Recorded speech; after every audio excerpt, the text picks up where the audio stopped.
right, ladies and gentlemen, welcome to episode 3. This is Art of MMA, the podcast. As you can see, we got a full house. We're going to talk about a lot of stuff this week. I won't waste much of your time. We've done this intro before, but real quick, if you guys can, first of all, you can see, yep, that's right. We're on video this week, so that's awesome. You get to see all of our reactions nice and live, see our ugly mugs go with our beautiful voices, know that there are real people behind it. But do us a favor. Click that like button, click that subscribe button. Let us know you're watching. Leave a comment, good, bad, ugly. It doesn't matter. Just let us know. All feedback's good feedback. If you want to be an asshole and troll, we'll troll right back with you. It's kind of fun. So let's get to the episode. Let me introduce everybody joining me today. First up, as you can see now, right below me, the mechanic, Brandon Catino. Brandon, what's up, buddy?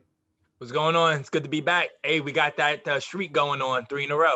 3 in a row. Eddie's got to start a new streak. Speaking of which, straight to Brandon's left, your right, I guess, talking to Pure Evil's own, Pure Evil Podcast.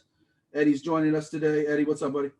No, I'm just chilling here on the East Coast, getting ready for this podcast, man. Pumped. I'm trying to collect everybody in the New York, New Jersey area. I'm just going to get them on one show. And then, of course, as always, MMA fighter, the Savage, Sergio Da Silva. Sergio, what's up, buddy? What's up, Mike? Thanks for having me. What's up, Eddie, Brandon? Always a pleasure. Three's a charm. This is the one. Yeah, we got the full cast this week.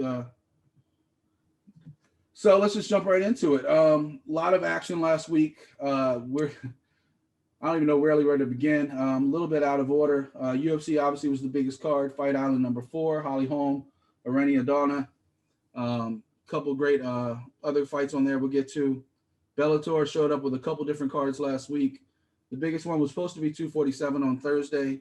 Unfortunately, the main event fell apart right before it with Paul Daly having some weight cutting issues, depending who you ask. He said he could have still fought. They didn't let him, so that fight with Derek Anderson was scrapped. Brandon was a little bit excited about that card, so I'll definitely jump into that with him. And then Bellator also had their European card during the weekend. So let's go ahead and jump off with Bellator 247. Jackson versus Kielholtz.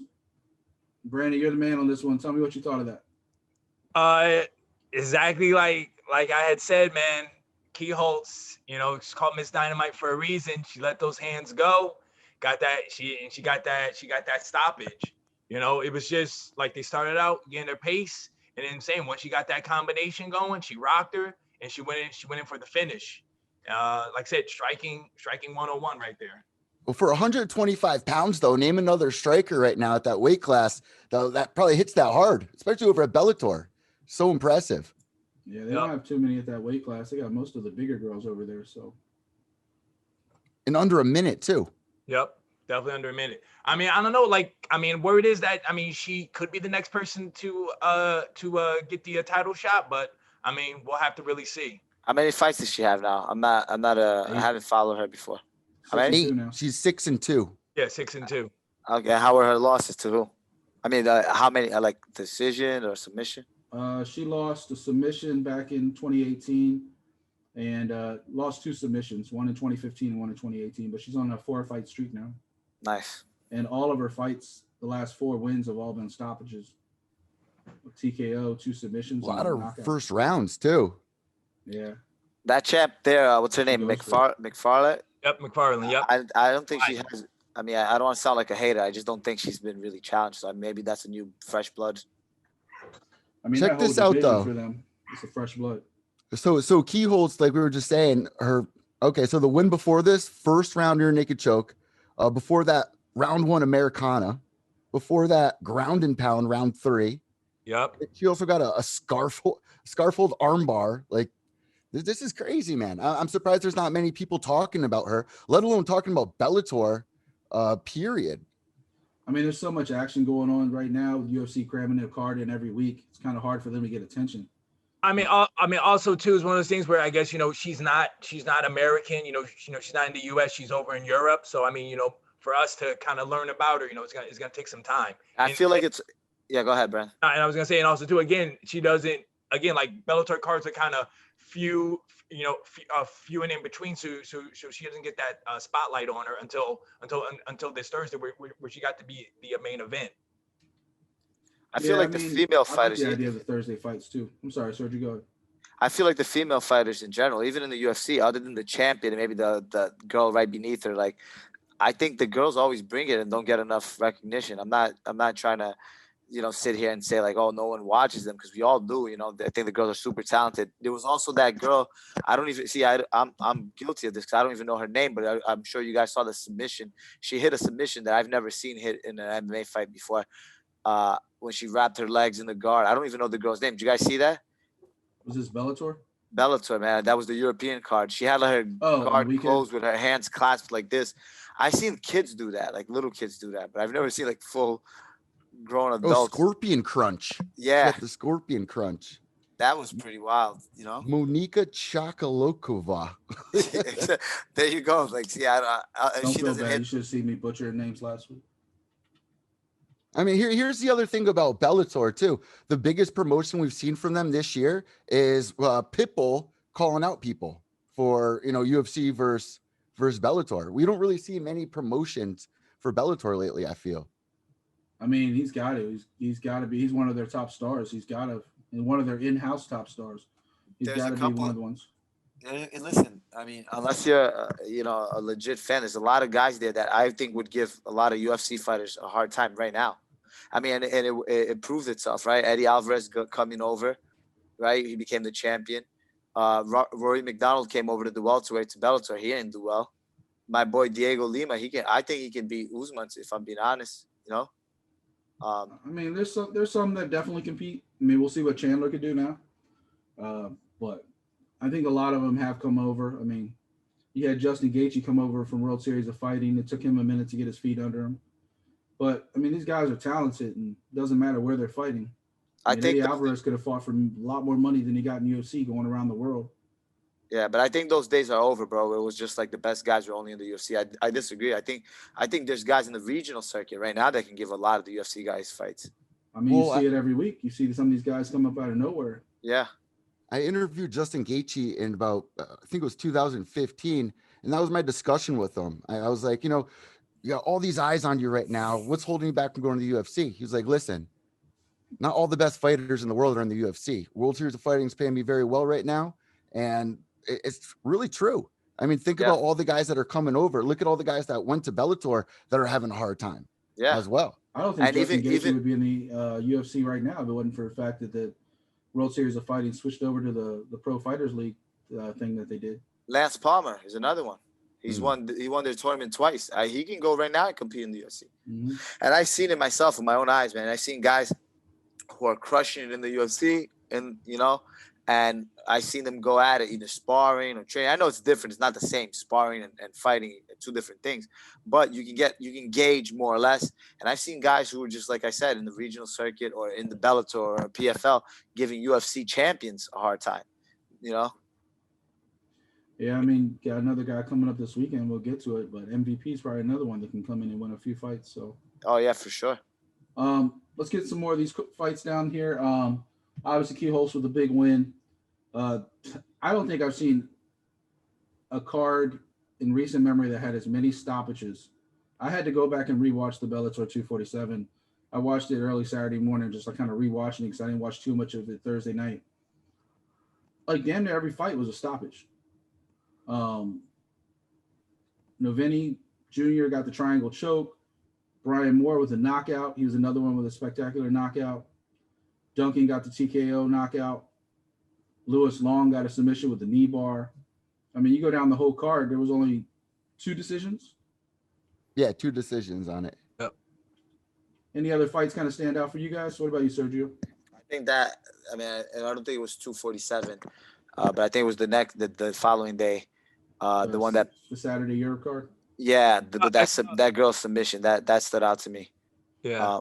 And I was looking forward to Paul Daly, and I'm always a fan of his. And I saw that he's fighting already. They said they gave him another fight, but he's doing a catch weight at 175, and then I think he's calling it a career. Yeah, he said he's going to call it a career after that. So we'll see. I always felt bad for Paul Daly.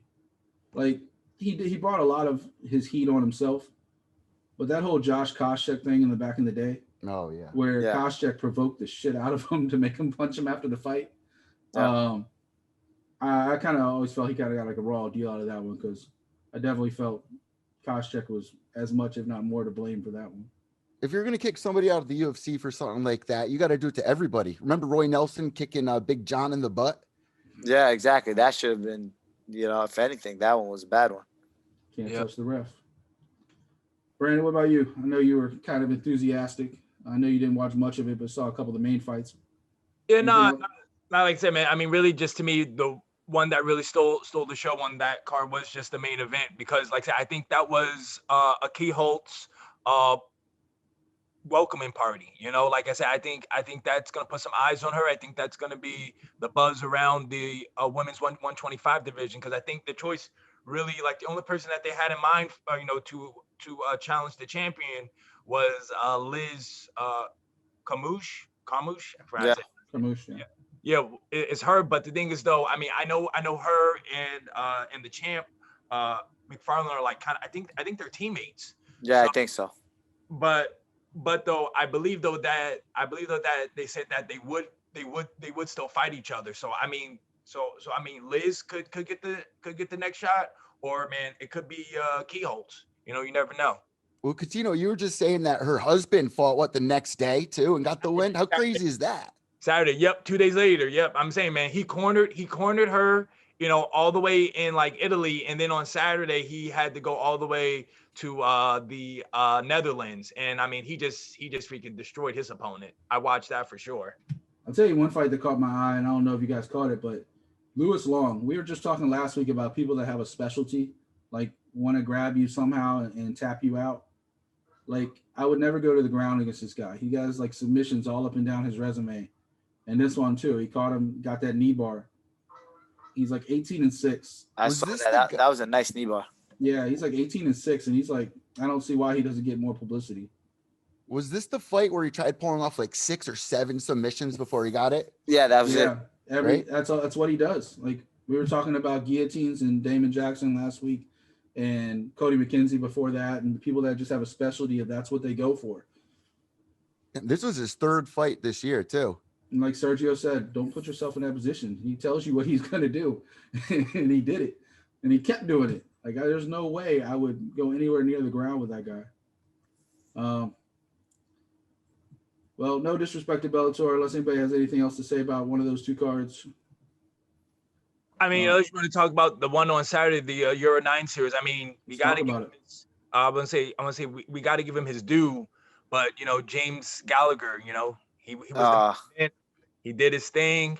I mean, he was talking some nonsense. His post-fight show, he was talking about title shot. I was like, bro, you like just won. Relax, get some more wins. I mean, he's 11-1. Yeah. I mean, in Bellator, there's not too many people above him.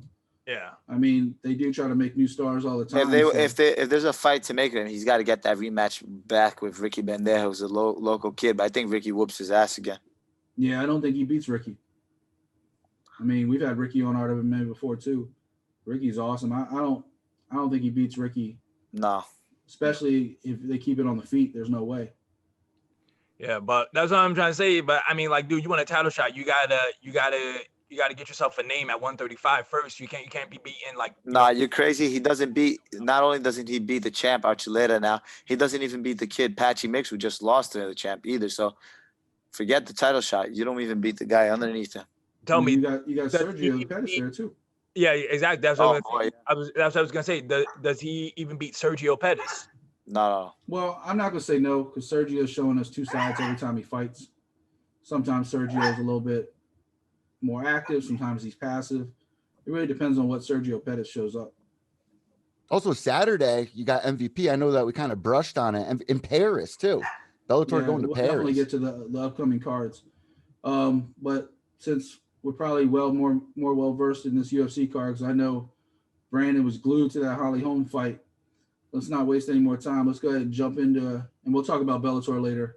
I don't want the Bellator fanboys coming after us. We do love Bellator.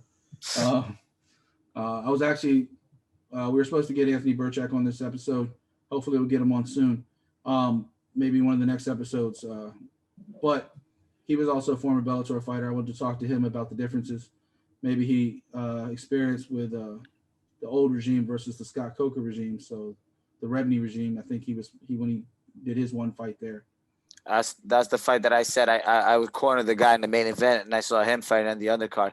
Man, that was an experience and a half, man. That was that was in Yuma, Arizona. I've never experienced anything like it, man. That's one of the stories I'm gonna tell my grandkids. I was 5 minutes away from the border. It was an outdoor cage, bro. Arizona desert. It was in the middle of the desert in the heat. It must have been during the day 116, no, maybe 100, like 110 degrees. This is what 2024. No, this was after his UFC run. So no, before this was before his UFC run. Bellator? This was like his fourth. Yeah, this was like his fourth professional fight or third. He was young. He had only like 3 fights. Yeah. So 2011. 2011. Wow, he won with the Bravo show.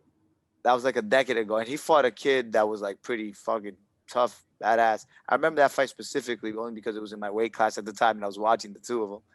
And man, that canvas was so hot. The guys were coming out with red marks behind them because the sun was beaming. There was no cover. It was a fucking mess. Like a scene out of Here Comes the Boom. Bro, crazy. It's one of those things that probably looked a lot better on TV than it felt in person. Well, here's the thing. The prelims, no one gives a shit about, right? So what happened was the TV deals at the time. Except us fight nerds, we care. Well, now though, but in 2011, not only were people not watching Bellator, people were not watching Bellator prelims. Trust me. You know, we're talking about a decade ago, man. I don't think there was a lot of people watching UFC prelims back then. Well, here's the thing go ahead. I'm sorry. Here's the thing that bothers me. I always get so confused about this. When the UFC like has a card, you'll always see like the talent kind of spread out instead of all of the like best known guys at the top. Yeah. We were just talking about that last week with Carlos. Yeah, with Carlos Condit, right? What I said. I think the UFC does a very nice job with that. I think other promotions should pick up with that. And I think Eddie. I'm sorry. Like Eddie said, I agree. Everybody concentrates on like, let's stack the main card. So people are like, you're watching an undercard and you're watching guys who are like, yeah, if you're a fight fan and you're a guy from the a regional circuit, it's in your town. Yeah, you know the guys from the undercard, right? Because they usually try to bring talent from the surrounding areas. So yeah, if you're a fan, a guy like you, Mike, or a guy like Eddie, who's covered the sport on the regional circuit, you guys know who these guys are. But your average fan has no clue who these guys. I'm not saying they're not talented, right? They can be super talented, but no one's gonna really watch. So taking a guy with a big name like Carlos Condit, McGee, and then putting him in the prelims, you kind of force people to watch the prelims. Well, that's what we were just talking about not too long ago about Bellator making stars. You can't have these cards. Like the best thing that would have happened in the world for the 247 is with Paul Daly fighting. When Paul Daly dropped off that card, nobody was really watching because there wasn't the guy they know or the girl they know. Yeah. Eddie had a poll on Twitter, I think this week about Carlos Condit and why isn't he in the main card or something like that. And I replied to him. I was like, it's got to be at least merit-based, right? This isn't WWE or anything like that. It is a fight game, and it is a legitimate sport. In order to do that, I mean, Condit hasn't won in 5 years. He doesn't deserve to be on the main card, no matter how much we all love him. I mean, you're talking about one of the most beloved fighters in the history of UFC over the last decade or plus. He's one of the first guys that people really came out and knew. And I think that Nick Diaz fight drew more ratings for that time period than any fight in like a 3-year period. So everybody wanted Carlos Condit to be in the main card, of course, but he hasn't won in 5 years. And having a guy like Court McGee, who's also been, for the better part, I don't want to use the word journeyman, but he's definitely had his ups and downs, but he's always a tough fight. He's always competitive. It's a great fight to headline the prelims. It was a great fight to lead into the main card.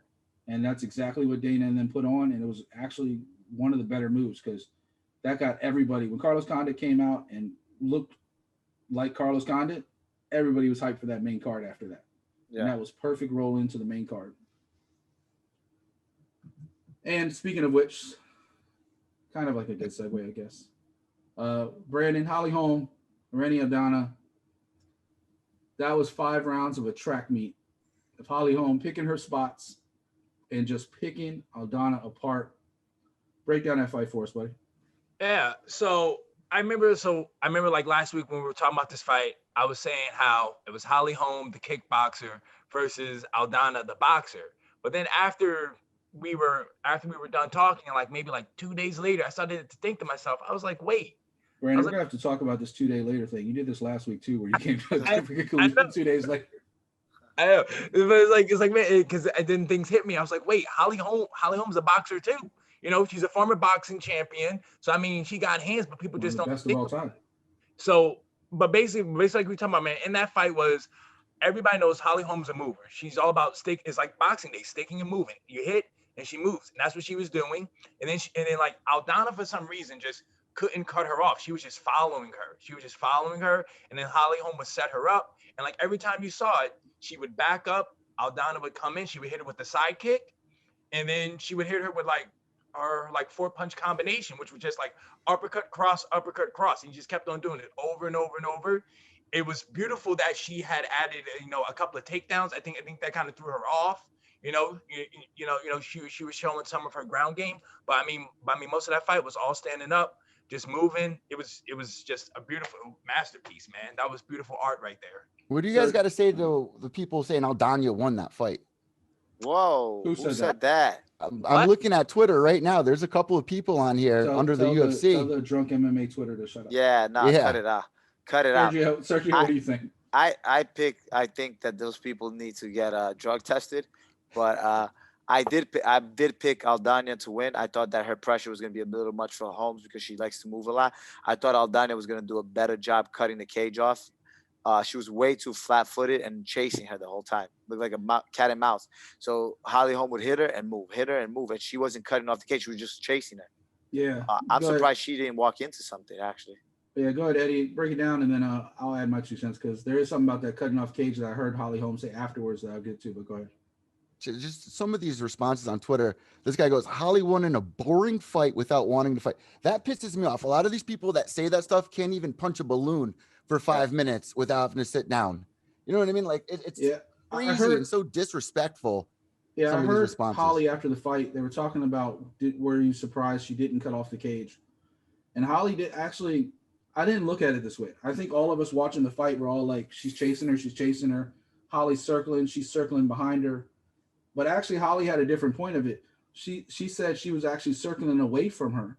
So she wasn't being chased, or like she wasn't like moving a certain direction, left or right. She was moving whichever way Aldana was moving, she was moving away from that. And so it was more like, instead of being cut off, Holly was actually dictating, Aldana was dictating which way they went. And it was Holly that was actually being defensive and rotating away from her. So if she had gone the other way, Holly would have gone the other way. And that's just because that was the way Aldana kept using her footwork. Now, as somebody, when I was younger, I boxed for about 5 years. And the first thing they taught me boxing was, if you have somebody that's moving a lot, A, don't chase them. Like, you're just going to wear yourself out chasing them. And B, move side to side. Cut them off. Don't circle with them because you're just going to wear yourself out. And that was one of the first things I learned boxing when I was younger. And I did martial arts for a number of years, and it was the same thing. The one thing I didn't understand about that fight was why Aldana kept chasing her, or vice versa. But, like, why keep moving? If you know Holm is going to come to you eventually, because Holly's not the kind that's going to sit back forever. She will come in with her little 3, 4, 5-piece combo.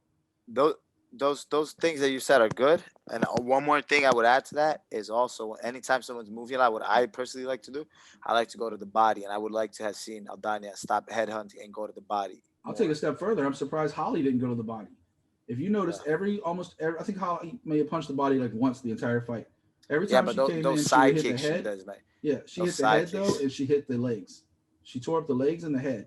And I kept thinking the whole fight, you would finish her if you actually hit the body.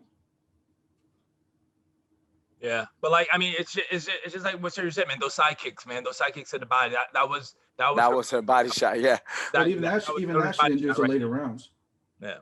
She didn't even do those till later rounds. Early in the fight, all she would do would come in and throw 3 or 4 or 5 punches at the head and do leg kicks and then get out. I mean, but hey, man, her takedowns weren't bad. You know? Yeah, her takedowns weren't bad. That was new, because also the thing was too, man. She didn't give up. Like, she would first go for it. Aldana would stop her, but she kept on going, and then she would finish it. So and Aldana has something ridiculous, like a 93% takedown defense going into that fight. Oh, you can see it. That's very impressive. She locked that arm almost every time. Holm was just too deep in it. Yeah. Eddie, you got anything else to add to that before we bounce? I'd actually really like to see Holm versus JDR too. Is anyone talking about that? We'll talk about it. Let's speaking of which, let's go ahead. I mean, do we even have to address the heavyweight fight? Like, Man, let's address the post-fight comment. That motherfucker, the Brazilian kid, Felipe, had the nerves to ask for a performance bonus. For what? Spanking him? My jaw dropped when he said, you have to, I mean, I guess it became like a norm now, guys asking for that. I think it probably, why would you get I mean, no offense, man. I know it's easy, but anytime a heavyweight fight goes the distance, 9 out of 10 times it wasn't a good fight. I'll put it a step further. I think that fight only went the distance because Castro wasn't engaging. If Castro fought like he fought Hardy the first time, like the first few rounds, that would have been a different fight. But Castro came in and just didn't. I didn't like Felipe's attitude, to be honest, man. And I'm Brazilian, so I can even just comment on it more. I think he hasn't done shit in the UFC yet to warrant that guy. I don't like any guy really being disrespectful and cocky. But if anyone's gonna do it, it's a guy who's actually earned his stripes in there, a guy who's been a veteran, who's got enough fights, who has a momentum going. Maybe get in front of the camera, talk a little shit. I don't know if he warranted, if he earned that, you know. Yeah, throw him in with a vet or something. Throw him in with an Overeem. Throw him in with even a Dos Santos. And if they're not going to give Jess the performance of the night bonus a couple of weeks ago, they're not going to give that one. You know, with $17 in her bank account and everything. Yeah, that's a time to say something. But last week they gave out quite a few bonuses. But Brandon, what do you think of that fight? Yeah, man. Like, I want to say my man Felipe was doing this thing, and then Castro just got gassed, man. You could tell, like, at the end of that fight, all he tried to do was just bum rush him up against the cage and just rest there. You know, like it's like what we talked about last week, you know, when Sergio was talking about, being tired and everything like that. Like, I think that's just what happened with Castro. But I kind of thought Felipe really kind of controlled it for the most part. And then once Castro kind of knew it was downhill, he was just like, "Oh, I'm just gonna hold on to this guy." You know, what do you think of the fight? Eddie, what you think? I don't know. The only thing that stuck in my head was that spank part. You know, I think that was the highlight of the fight. Yeah, and it was the most ridiculous part of it. Only thing I can really talk about with that. All right, so I'm excited to go ahead and just get on from that fight. Yeah. The Randamie. See, Brandon, I can say it this week. The Randamie. GDR. I was struggling last week saying Randamie for some reason. I was actually really looking forward to that fight. I thought, first of all, Pena did take it to her. Pena didn't get rolled over. I mean, she got caught, but once Pena realized that she could fight with her and she wasn't like hesitant, I thought it was a much better fight. That second round was all Pena. But man, the Randamie hits hard. Like everything she throws is with menace. And B, we now know she can put you to sleep. That was her Sergio, first submission. That's up your alley. I'm gonna let you go ahead and start with this one. Yeah, man. I think a lot of people. On record before speaking about this, I think the Randamie and another one, who ironically is a Dutch striker, Overeem. They're two predominantly big, physical, strong strikers who people overlook their grappling. I'm not saying they can go in and put on a gi and jump in the world championships for jiu-jitsu. However, people think that time for them to just take them down and just say, "Oh, we're gonna have their way with them," is long gone. If Overeem gets a hold of your neck, he's proved it before. He'll choke you out. And now JDR, she just showed it. And she also has really good arm bars, man. I've seen her. I can't remember the specific fight, but somebody took her down and they thought it was going to be a cakewalk. And she was throwing up submission. I'm like, wow, that's what made me. I actually predicted her to win by submission, believe it or not. I knew Pena was going to bring it to her and try to take her down. I know she wasn't going to want to strike for much, once she got caught a couple of times. And I thought that she was going to make a mistake and get caught on the ground. And that's what happened. And Pena showed that she can be submitted before. Yeah, she's been off and on for a couple of years. She had the kid and she had some other stuff. But I'll say what, though, she definitely came after her. She wasn't afraid of her, especially in that second round. Eddie, what do you think of the fight?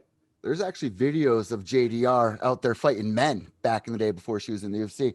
I had the pleasure of interviewing her before her fight with Holm a couple of years ago when all that stuff went down. And I got to ask you guys, since, you're in the fight game, it's up to the ref to pull them apart. I feel like she got a lot of shit for that those late shots over there. Because like you were saying, you know, she's so focused in on that fight, especially for a title fight as well. She said she's never been able to even touch the UFC title.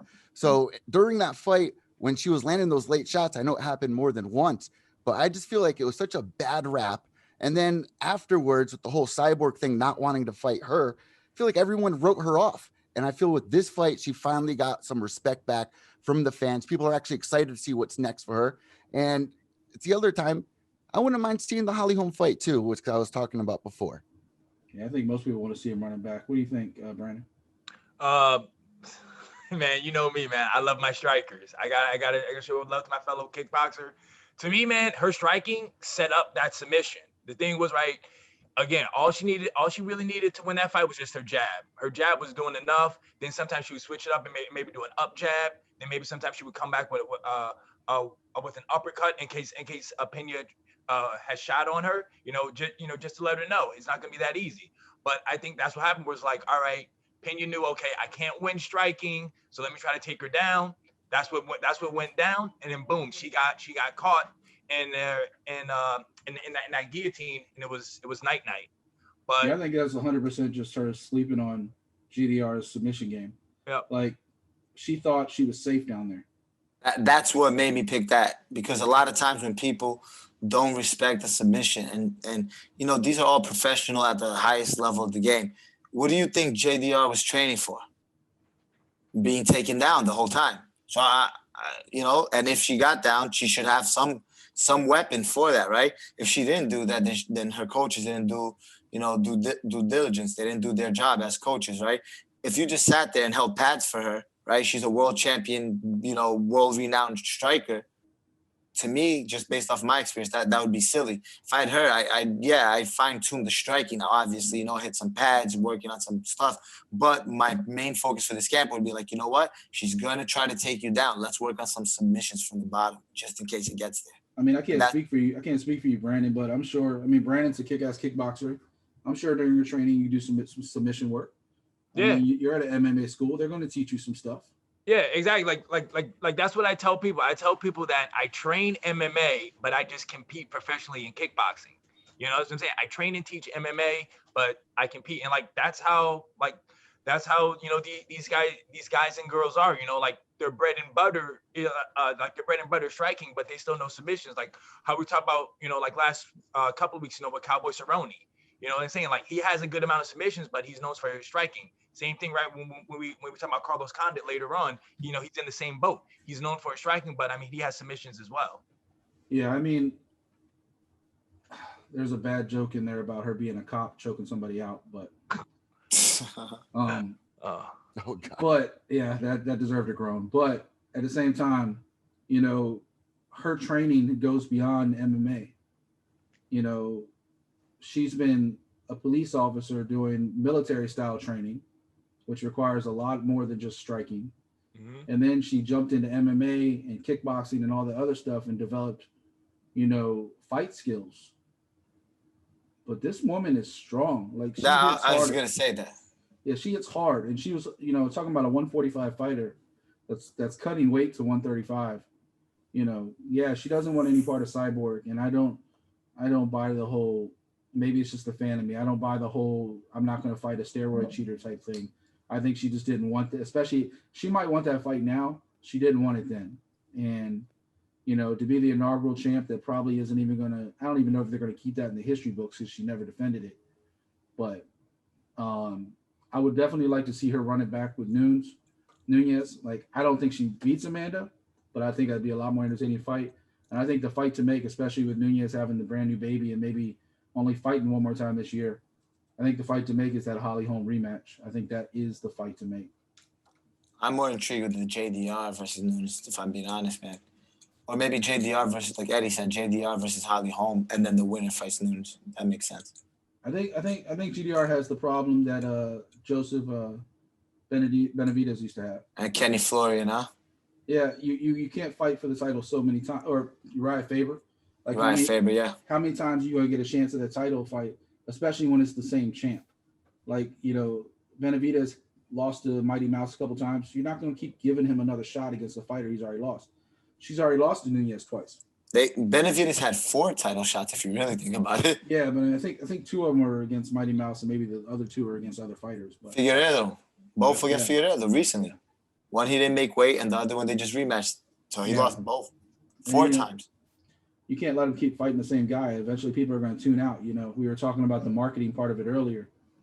I mean, you got to market these fights, and if somebody's like, "Well, they've already lost to them, why am I going to watch this weekend?"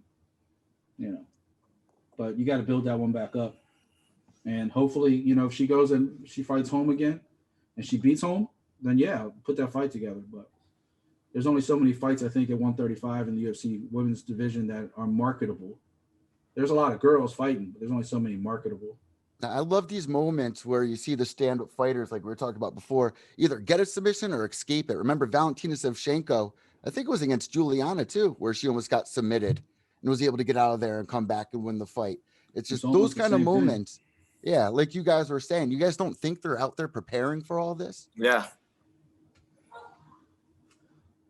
So I think we've exhausted that one. I think GDR's definitely raised her star value quite a bit with that fight on Saturday. I think we're all looking forward to see what happens next, whether it's Holm or whoever else. Another guy kind of raised his star value was Phillips. Else was in there on short notice, wasn't really fair to him, but man, came in there and he just, the whole fight just came right at him. Brandon, what do you think of that fight? Welcome to the Matrix. That's how it went down, man. He just wanted to fight. Like I said, man, he put on the show for the peoples. Who's got the better backflip, him or Holly? Holly cheats, man. She uses That's a hand, man. That's what I was gonna say. Holly has help. He does it on his own, so I got to go with him. I mean, in fairness, Holly's like 38 though. Yeah. Nah, but she's always been using it like that. Yep, she has. but Phillips, man, I'm saying he went in there, did his thing. Like I said, it didn't matter who it was. He just wanted to fight, put on the show, and that's what happened. Eddie, what do you think? Taking away a guy on a 6-fight win streak, man, that's just soul crushing. And dude, I just got to say, Kyler, man, he is one of the guys out there. He's got 1 loss, right? 1 loss. Nobody really talks about this guy for some reason. And I feel like after this weekend, we finally saw a little resurgence with Kyler Phillips. And by the way, Kyler, how would you go to Matrix? Kyler the Killer. That would be my nickname if my name was Kyler. Kyler the Killer. Sergio, what do you think? I think that was a great fight, actually, man. And I think starting off, people didn't really look into them. And I think both guys, it's one of those fights where you can't really have a guy in Phillips come in there and I think some fights, both guys, even with a loss, you're going to keep an eye on him. I think his next performance is going to be his best performance. Yeah, me and Brandon were talking about that fight after you took off last week, and it was kind of torn because, Else was coming in on very short notice. But he had a pretty good resume, like Eddie was just saying. Like he had. That's what I'm saying. You can't really overlook that. Yeah, you had the win Ultimate streak, so Fighter. it was like anything can happen. It is a fight. So Kyler was definitely being pushed by the UFC as being one of the next guys, but he definitely stood up and, I mean, he showed out. So, his next fight's definitely going to be something a little bit more special too. Well, he was on that season of Ultimate Fighter that we've seen a lot of guys get a lot of credit for. The undefeated Joe Giannetti. That was a great season, and I feel like everyone forgot about Kyler. Yeah, I mean that was a loaded season. I mean, the next fight, God, I feel so bad for Deshaun Townsend, man. Like he has just been a punching bag his last few fights, and I think that fight actually got stopped maybe a second. I mean, I don't know, too soon because he was stuck in a position he couldn't get out of, and he was just getting punched. But I don't think he was out yet either. So that was kind of hard, especially since he's lost so many tough fights the last few fights. But Todorovic just straight up, I mean, he's another guy that's going to be, people are going to be looking at him now. 10-0 now. He just straight up beat Deshaun Townsend up. No, remind me how that fight, because I kind of remember. TKO. He hit full mount. It felt like he was still in there a little bit, right? Like, he was in a full mount. He was stuck, but too many unanswered strikes. I mean, putting your hands up, and he kept hitting with uppercuts, and then he would come over the top, and then hit him with an uppercut. There was multiple unanswered strikes where he was just putting his hands up. And at some point, I agree with Mike. You kind of think like, was it stopped a second too soon? But if you stop it a little later, he was stuck. What happens? The ref had to protect him. You know, you get 3 more punches. Yeah, you weren't out, but you get 3 more, 4, 5, 6, 7, 8 more unanswered punches. If he was in a position where he's kind of recovering his guard and you're like, oh, okay, I can see it. He's almost out of it. Like, and he wasn't, man. He was mounted, high mount, just taking shots after shots. I think it was the right stop. Yeah, the ref had to protect him a little bit from himself. I mean, I think he could have kept fighting, but he wasn't in a position to defend himself. I don't know, Brandon. What do you think? Man, prospect just taking a step forward and getting noticed. Adding a veteran on their resume. Like I said, man, Townsend, tough guy, took some shots. I really thought that fight was gonna be over in the first round, but he stood tall, stayed in there, and then again, just like what Sergio was saying, man, at that finish, again, he was stuck. He wasn't going anywhere. It wasn't where he was out. It was like, dude, I'm trying to save you because you weren't gonna be able to get out. You weren't getting out. You were taking unanswered shots, and then that was it. The ref made the call. Yeah, I think that was the situation with the ref doing his job, protecting the fighter from himself. This sucks, man. Losing 4 fights in a row in the UFC. You finally get to your dream, and then, oh man, that just breaks my heart. Just breaks my heart. He's a tough fighter. Like if you what stood out to me from him was his size, bro, against this kid. If you watch any of the other fights he lost, he never got steamrolled. Like he ended up losing, like I think he got TKO'd a couple times in that 4-fight losing streak, but he was like physically in every fight. He just didn't back down. And when you go in, big people throwing big blows. I mean, it was 185 or 205? I think 185, I want to say. I think it was 185, yeah. Yeah, middleweight. Yeah, but Townsend is huge for that weight. Yeah, it's a tough division. I mean, I'm surprised, honestly, he got a 4th fight, especially a main card fight. But yeah. I think he was literally, unfortunately, he was just the setup for Todorovic to keep elevating. Yeah, it's one of those fights at the UFC. I feel like it's like they did with Paige Van Zandt, where they put you in there. It's like, all right, you're going to have an extremely hard test, and it's your last test. If by miracle you pull this upset, then you deserve another contract. Mm-hmm. But we're just basically telling you this is it, and we're building the next guy off your back. They do that, Yeah. Especially for him coming off the Contender Series. This was a smart fight for the management to sign for, against Townsend. Mm-hmm. So. The undercard, we're going to talk about the fight everybody loves. Carlos Condit, the natural born killer, is back. Yeah, it was against Court McGee. I mean, Court McGee's always been super tough. He's definitely not a pushover. Court McGee's now 20-10 after this loss, but Carlos Condit hasn't looked this good in years. He's had a couple hiatuses, but hopefully he'll be more active now that he's gotten this win under his belt. I mean, it was unanimous decision, 30-27 across the board. It was never really that competitive. In the pre-show, Eddie definitely made reference to where we might be able to find Court McGee's nose after this fight. So I'll let you start with this one, Eddie. What do you think about that fight? It was just nice to see Carlos Condit actually interested in fighting again. It seemed like he was a young Carlos Condit again, even his movements, the way he was reacting. Like it was just refreshing to see, because going into it, I made that tweet where I was like, it's so hard to watch guys you grew up with be in this position. And for Carlos Condit, this was a great matchup. 2 guys kind of in the same position. Carlos Condit going in there, having fun with it once again. There was no pressure of, I got to go for the title run. I think he's put all that behind him, and he's just trying to have fun again. And I think that's what we saw the other night. But shout out to Court McGee going in there with that broken nose, man. I mean, I can't even imagine looking in the mirror when you get out of there and seeing that. Just like, that was the worst broken nose I've seen in a long time. I mean, it's been a thing lately. When there a fight last week Sergio, what do you think? I thought that I was actually surprised with Court McGee's performance. I think he underperformed. I did pick Carlos Condit to win an upset, but I thought Court McGee was going to pressure him more and try to go for more takedowns. I think the losses that we've seen in the recent fights for Condit, the past couple of years, last 5 that he came, with the exception of 1 maybe, they were all guys who were more grappler heavy, trying to take him down. I thought McGee was going to come in, and I thought that's what he was going to do. And instead, he just stood there. And I felt like that's where Condit feels the most comfortable. I think that's where he feels like that he has his best chance to win the fight.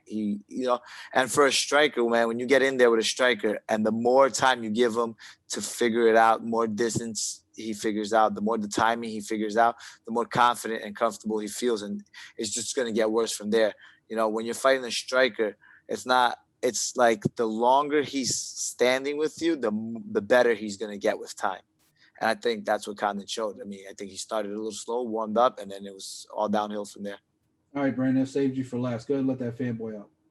Yeah, exactly what like Sergio said with Carlos Condit. I want to say like the first 2 minutes of the first round, he started out slow. Then after that, man, he just picked it up. I thought it was interesting that Carlos Condit, he started out southpaw, and then eventually like he had switched his stance back, to his normal stance, and he just put to work. Foot movement was on point. Just like Holm, moving around, sticking and moving. Yeah, man, natural born killer. He gets that hand raised. But also too, man, after the fight, I just want to say shout outs to him and Court McGee. Both professionals were hanging out afterwards, man. They were having, I think, breakfast together. Man, just two dudes that, again, man, like we talked about, man, it doesn't always have been in the fight game a long time. It's just business. Yeah. It's like we talking about, man, like when we're going in there, man, it's not always, we have to hate each other. It's just like, it's just this just what we love to do. We like to compete. I don't have to hate you on it. So we can still hang out afterwards. So shout outs to both guys, but Carlos Condit did his thing. I can't wait to see him back in the octagon. What do you think's next? Nick Diaz too? That would be great, but no, I think where it is going to be, Matt Brown finally. Maybe. Matt Brown called for it on Twitter. He wanted it. I like the Matt Brown fight better, man. I think Nick is going to steamroll him. I don't think he's there yet. I think a couple of years ago, we maybe. don't know what Nick is right now. I don't care. I think Nick is a lot better than Carlos Condit right now off his couch, man.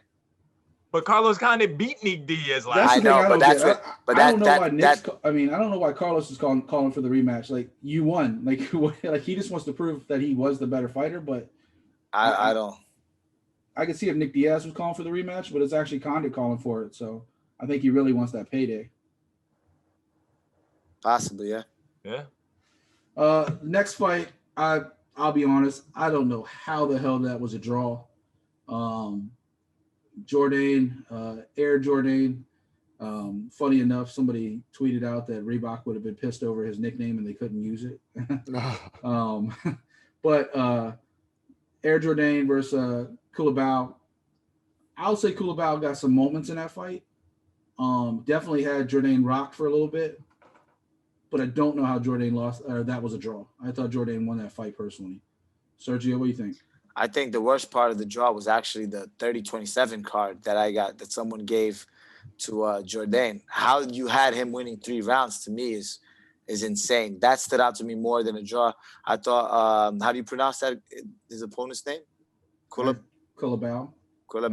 I thought he won that fight, man. I thought he won 29-28 pretty convincingly. I would give Germaine 1 round. I had it the other way, 29-28, but I still think it was a robbery for a draw. Like, I thought there was clear, like, both of them had 1 round, and then the last round, you could go back and forth. But Brandon, what do you think? Hey, man, it was a close fight. Like I said, I didn't think it was a draw either. I think I had it for I'm trying to think, who was it? I think I did have it for yeah, I think I'm with Serge. I think I had Josh taking that one.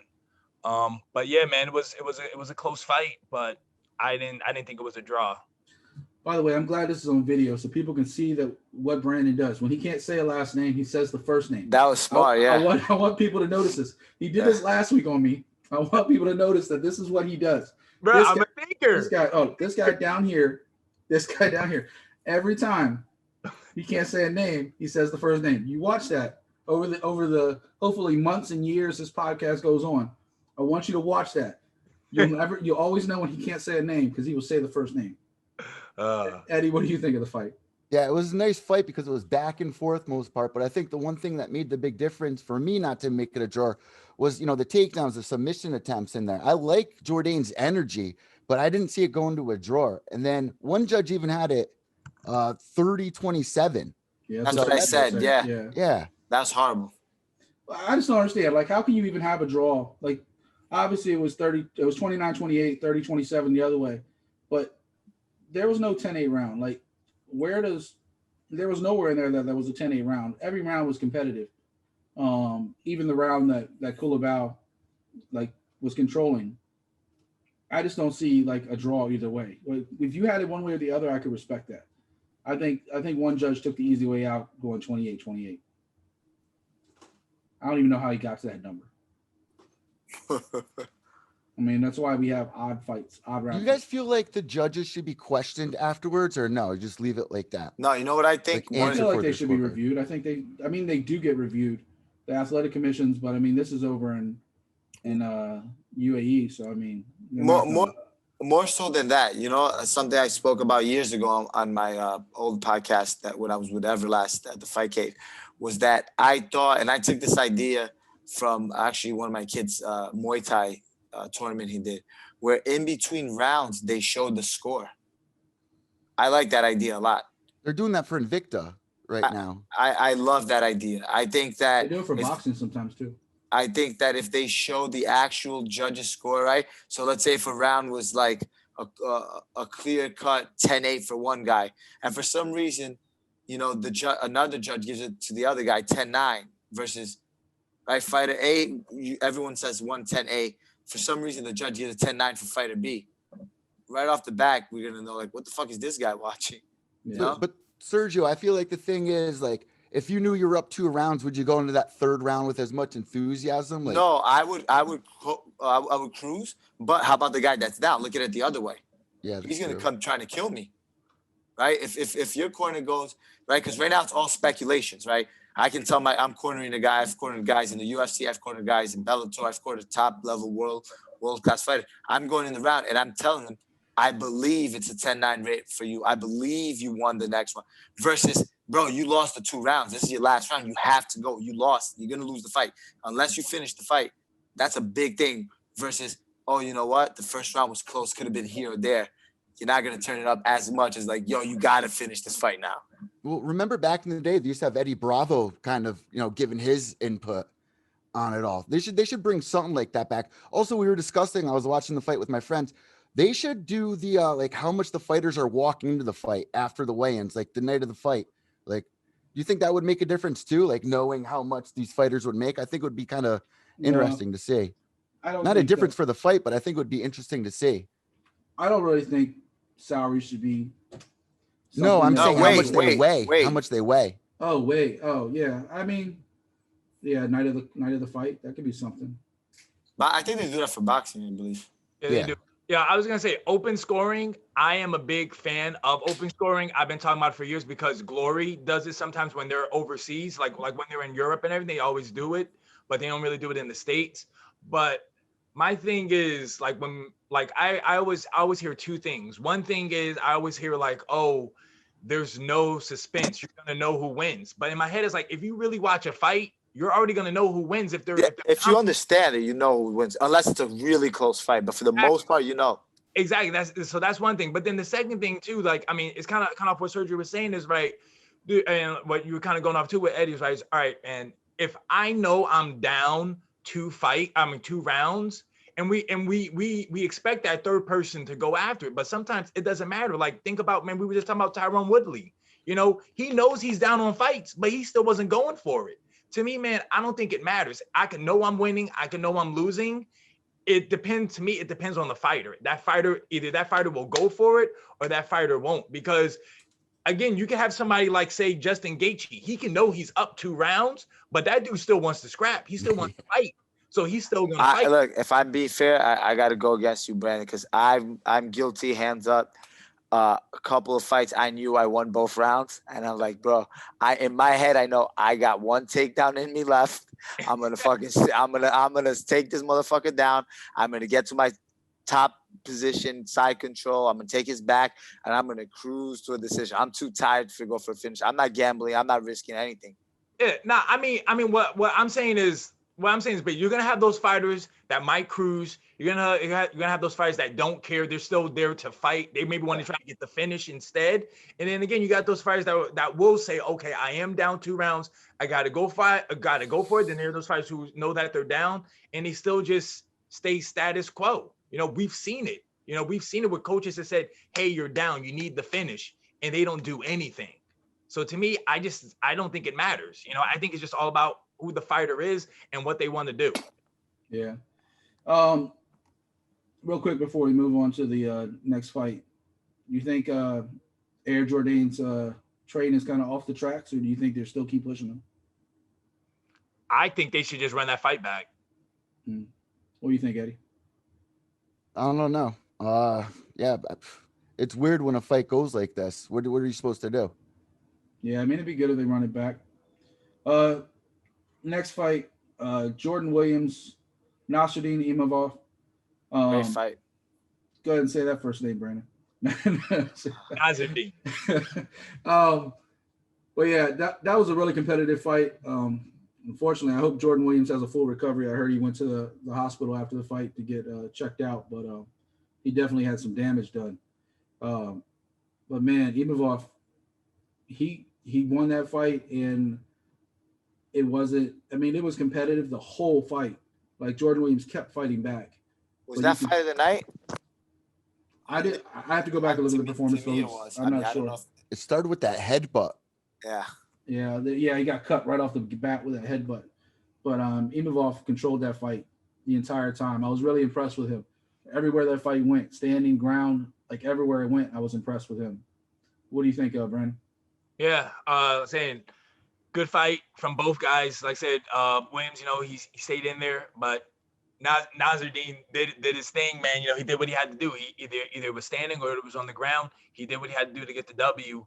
And I was impressed. I'm looking forward to seeing his next fight. Sergio? How pronounce his name again? Nasruddin Imavov? Imavov. That's how I pronounce it. I was more impressed with him because of how tough Jordan Williams is. Yeah. Jordan Williams is shit, man. Damn, he took a lot of straight punches, like not even like grazed off his chin. It was just clear, and he kept moving forward and forward and forward and forward. And man, you have to respect a guy like that. I mean, that was a great fight. To me, I don't know who won fight of the night. I don't know who the UFC gave it to, but in my opinion, that was the fight of the night. Those guys brought it for 3 rounds. There were no quit on neither guys. Yeah, I'll have to go back and look at the performance bonuses. I'll pull it up while we're talking. But like I said, man, Jordan, yeah, like you said, because he was so tough, it just made Imavov look better. Eddie, what do you think? Yeah, it was crazy. There was a couple moments in the fight where it could have went either way. Williams rocked Imavov, and then Imavov tried pulling off that submission. It was just one of those fights, if you don't know who either of these guys are, you're at the edge of your seat, which is what I like to see. And it just showed how much Imavov had, because when he got rocked there, everyone I was with just like, holy shit. And to see a guy come back like that, it just shows so much respect, especially a guy from Paris, which you guys all know. There's not many fighters from that area. And he was the underdog too. I thought he was going to lose, to be honest with you. I thought Williams was going to come in and beat him up. Real quick, fight of the night was GDR versus Pena. The performance bonuses went to Kyler Phillips, Todorovic, and Randamie. Those were the 3 performance bonuses. So no, but it definitely deserved consideration. That's for sure. I think that was better. I mean, JDR's fight was good, but I think that fight was better. My personal opinion. But I don't cut the checks. If you pay attention, notice the UFC tends to give the bonuses to the more well-known fighters, unfortunately, which I always comment on, you know, anytime I'm interviewed and asked about this. I disagree. I think if anybody needs it more, it's not JDR. I think this kid like Jordan Williams would benefit more.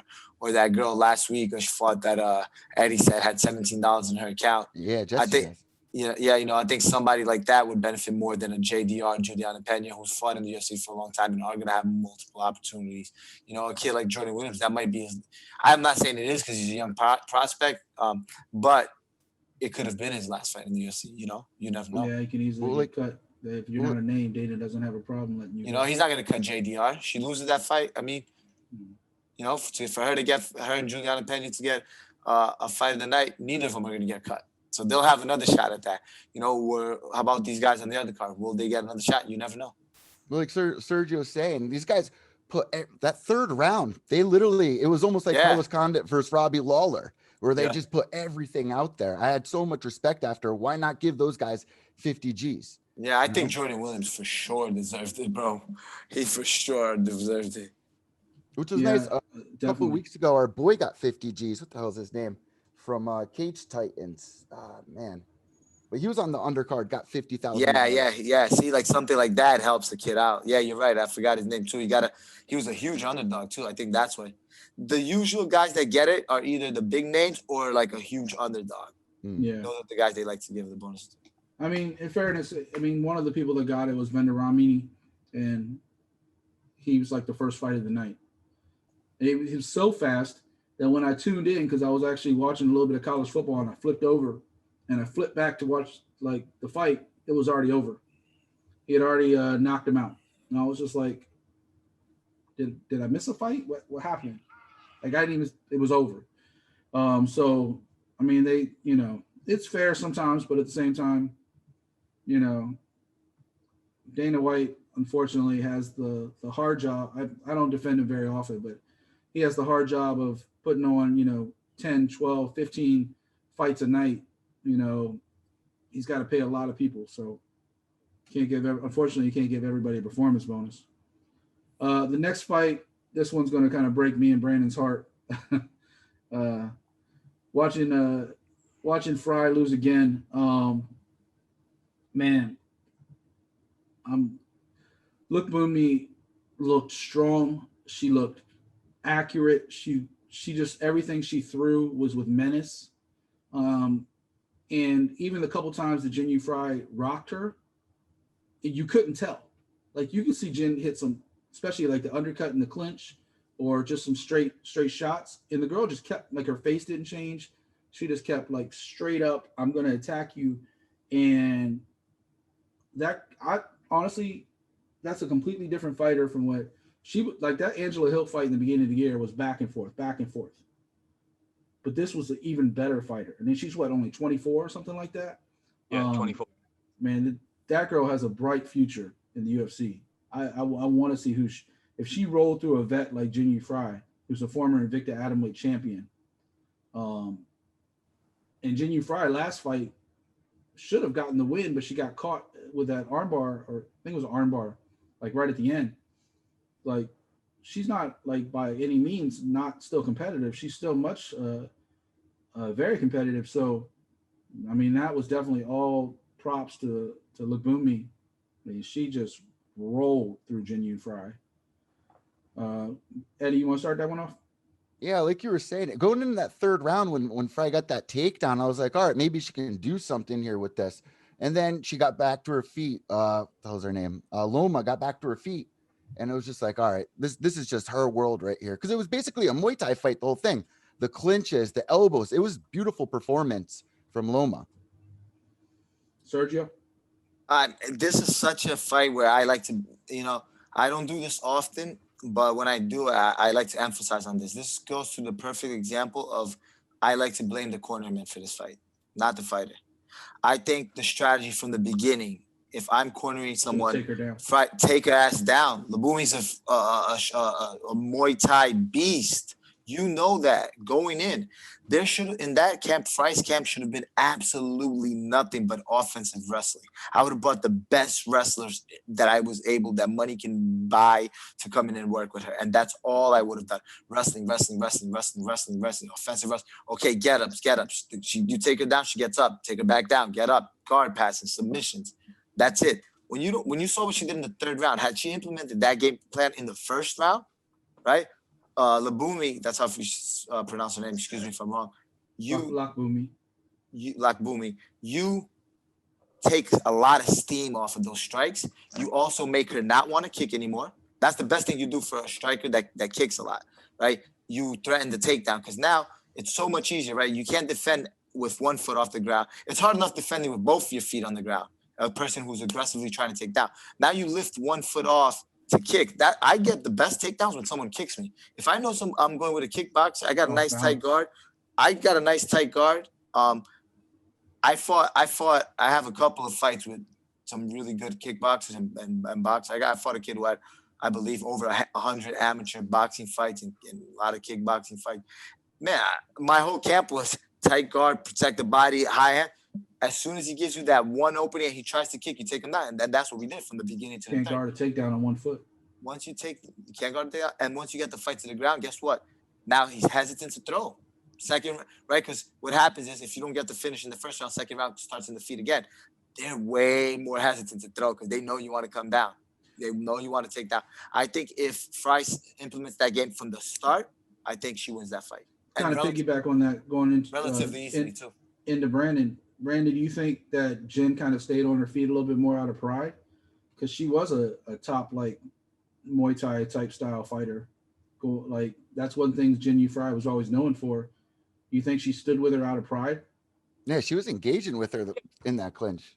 Yeah, I mean, I was in my head, I was thinking to myself, like, maybe she just thought that she could win it standing up as well. Because like we were talking about before, because like I said, I thought Fry would win because I thought Fry was just going to be better, like an overall fighter. Like she had wrestling, you know, she had some striking. I thought she was going to be able to blend it. But when it just went straight to just Muay Thai, I mean, it was a wrap. It was clinch, elbows, knees. That's all she needed. Clinch, elbows, knees. And I think too, man, maybe like again, we talk about people being stronger than what we think. Because a clinch, somebody's got a good clinch, that thing is hard to break off. And I think maybe Fry knew like, oh, I can't get this girl off me. But going off what Sergio was saying, man, I agree because they even said on the broadcast, she went for that takedown in the third round and she got it so easily too. It was like right off the bat, no defense. But then though, I kind of felt like she also got up easy though too. Huh? She Lubumi also got up pretty easy too though. Yeah, exactly. That's what I was gonna say too, because after she got up, I don't think she really went for another takedown again. Because she couldn't hold her down. Yeah, so that's why she did have her in the crucifix, didn't she? Like at one point she had her in the crucifix and she could have dropped bombs on her and she was so busy trying to position for another position. Like I don't know what she was going for, but at one point, like what was it? Was it King Mo or something back in the day that like had somebody in a crucifix and all he did was just elbow. Oh, that's was that King Mo? No, that's what the hell? Or was that Rashad Evans? I know what you're talking about. I got the visual in my head. I've interviewed him before too. Yeah, he's got brain damage now too. Shit. And seizures all the time. Cedric Goodrich? Is it? Gary Goodrich. Gary Goodrich. There you go. Yeah. Goodrich. And just no, there was another one more up to date than Gary Goodrich, but there was just like situation like that's in my mind. I'm like, you have her in a crucifix right now. You have complete control. I think she was trying to get that one more arm tucked away so she could do it. Yeah. But you got to hit her while you're doing it. You can't just be doing jiu-jitsu. You have to mix it up. I mean, this is MMA. And while she was like, Lubumi was on her back, but she wasn't threatened. She wasn't getting punched in the face. She wasn't getting elbowed.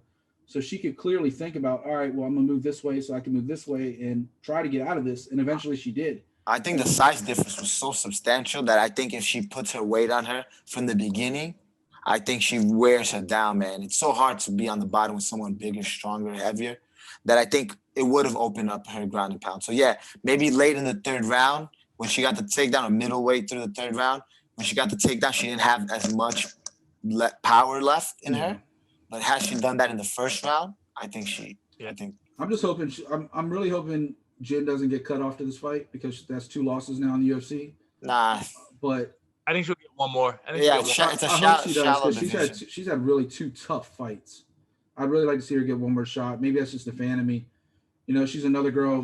Right before she won the Invicta atomweight title, we interviewed her on Art of MMA. I interviewed her. Couldn't be more friendly and forthcoming. I think she was still studying nuclear medicine at the time. She's incredibly intelligent, but super competitive. And you could see it like when the announcers were drawing like attention to the fact that she clenches her jaw because she's so angry while she's fighting.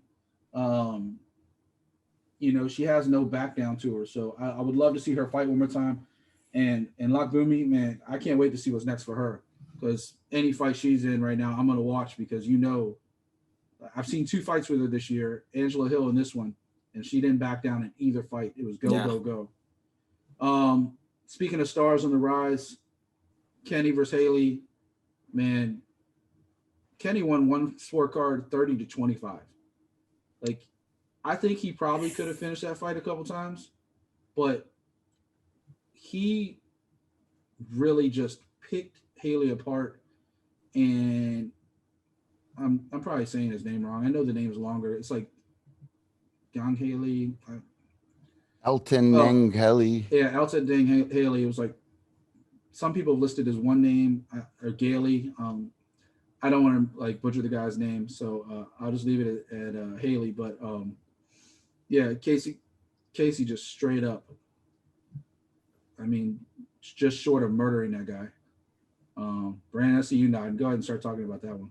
Yeah, man. Casey Kenny, man. Body kicks, and more body kicks. That was straight up assault.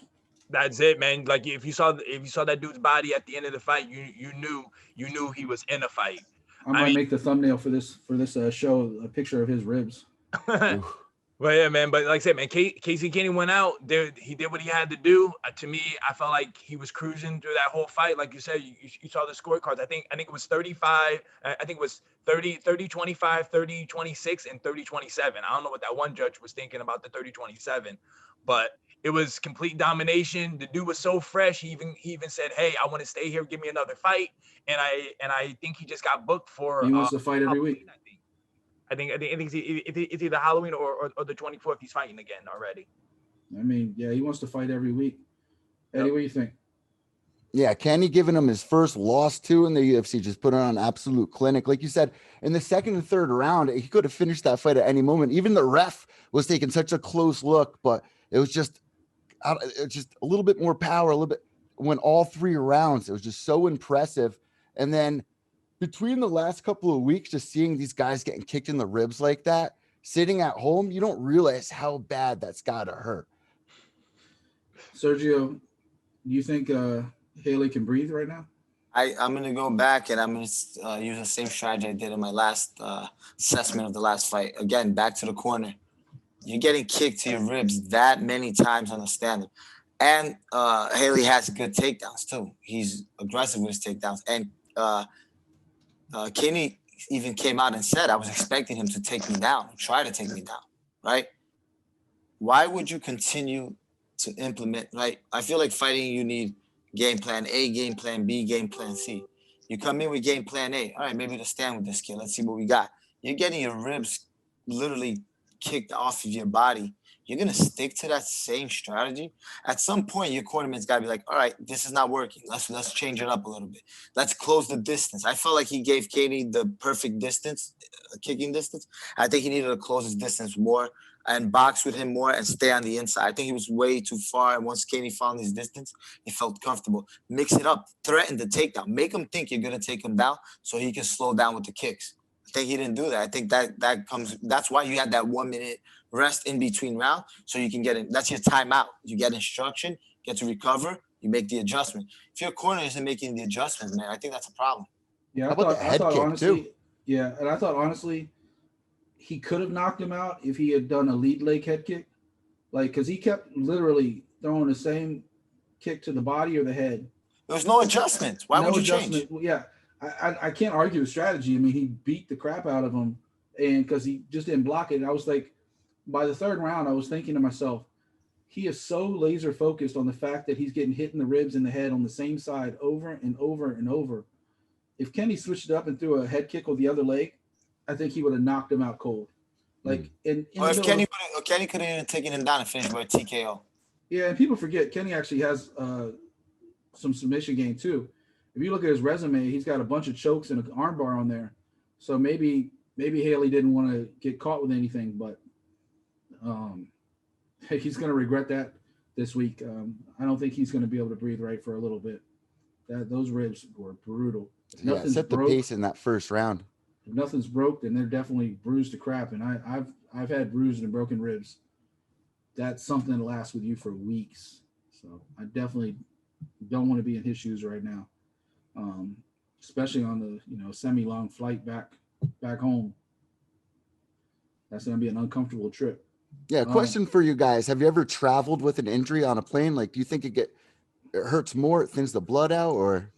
I haven't, so. I haven't, so I don't think anything. I kind of always tell you if you have an injury, especially a head injury or anything like that, you shouldn't fly. Yeah. So I really wouldn't know. I wouldn't think you should fly. Excuse me a second, guys. I'll be right back. Cool. He's not really missing much. This last fight, one of the performances of the night that we already looked up. Hell yeah. Luigi and Araya. Like I said, I blinked and I missed it. I had to go back and watch it later. And I was just like, it was just over. It could have been stopped with a kick. The punches were just extra. Brandon, what do you think of that fight?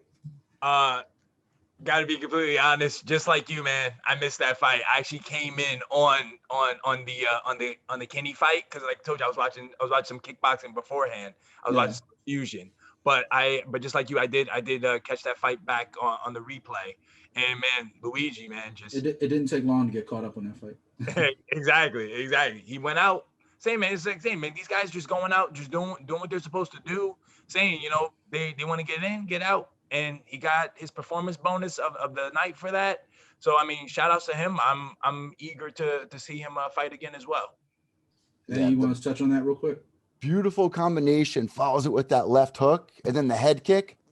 Herzog steps in. It was just like, I can't wait to see what happens next for this. Opening up the fight, that's the worst part though, because no one really got to see the fight. So it's nice that he did get the 50 Gs. Yeah, I mean, they showed highlights of it a little bit later. And then I went back and watched the 3 minutes or whatever it was of the fight. But Sergio, you got anything to add to that first fight? Luigi and Ryan? It was only like a 90-second fight. Be completely honest, like you said, I was waiting for the fights to start. I got sidetracked. I said, I'll tune in 15 minutes, and I didn't even see it till the highlight. It was already over. I did the same thing. I was watching little college football, and I was waiting for the fights to start. I'd watched, them talk about through the intro. Yeah, I thought that like they were walking out or something. Yep, I flipped back. It was over. It was already on the Kenny fight. I was like, all right, cool. We got through most of those fights. Definitely a lot of action last week. But I'll tell you what, this weekend's card, the Marlon Moraes versus the Corey Sandhagen card, is stacked. For a fight night card, you can call it Fight Island 5. You can call it Fight Night 179. But the Marlon...